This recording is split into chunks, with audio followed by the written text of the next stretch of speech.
Okay, coming at you with part two. I want to get the last few throws that Tyler O'Connor makes in this game against Furman.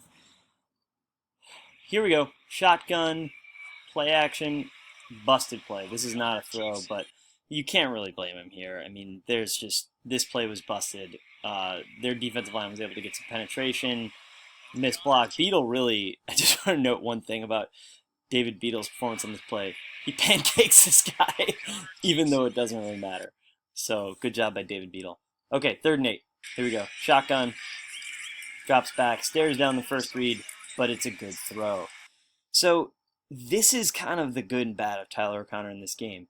He does not look at his second read once in the entire game, but he is able to throw with good accuracy, good zip on occasion, and get good gains out of it. So, there's pluses and minuses to take away. Medeiros, again, I just want to emphasize, Medeiros was awesome in this game. He looks like the next great Michigan State wide receiver, and it's just amazing the ability of D'Antonio to keep these guys in the freezer for 4 years and then break them out as fifth-year seniors and have them become stars. Okay, next play. Shotgun, play action, zip, touchdown. Very good throw in terms of zip. I will say it was just a little late and a little bit outside. Not, fail at all, but maybe a B plus instead of a straight A. Look from this angle. You can see here, as soon as the ball needs to be out right now. Lyles is wide open. And if this is a Big Ten safety, he's going to be able to break in and maybe make a play on this. Luckily, O'Connor does put it where only Lyles can get it. And luckily for him, Lyles is an amazing athlete and makes a diving catch. That is it for this game. Just kind of a few general notes. We did not see Tyler O'Connor make one single read, not even just a throw, but a read to his secondary receiver. And that to me is a problem. I'm just going to kind of play the video from the beginning.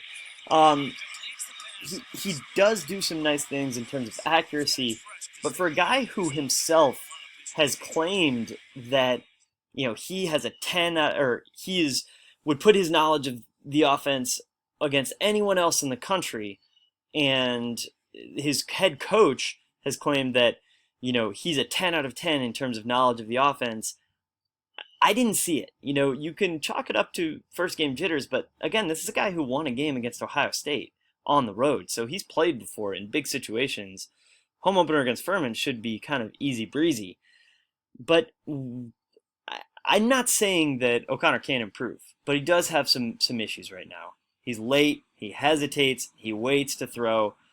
He makes these easy throws, and he makes some harder throws too, but he wasn't able to even once look at his secondary read. It's all the primary read, every single throw for the entire game. So that's some stuff to improve on for O'Connor. We'll have to see the rest of the season how it plays out, but overall, I would give him maybe like a B minus, C plus in this game. He won the game, but he did also throw a terrible interception. He got Felton Davis injured with a bad throw. And one thing we didn't have on film is the bad exchange that he had on a reverse with Darrell Stewart.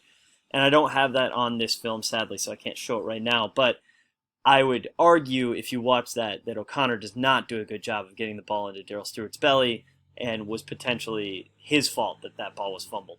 So Michigan State's offense has a long way to go. 28 points against Furman is not going to cut it. Obviously, there were some penalties involved in that, but needs to be better going forward. So that's all for now. If you enjoyed this little film analysis series, please, in the comments down below the video, just like, subscribe, do that kind of thing. You can get at me on Twitter at SamWorkMartin, same as my YouTube screen name.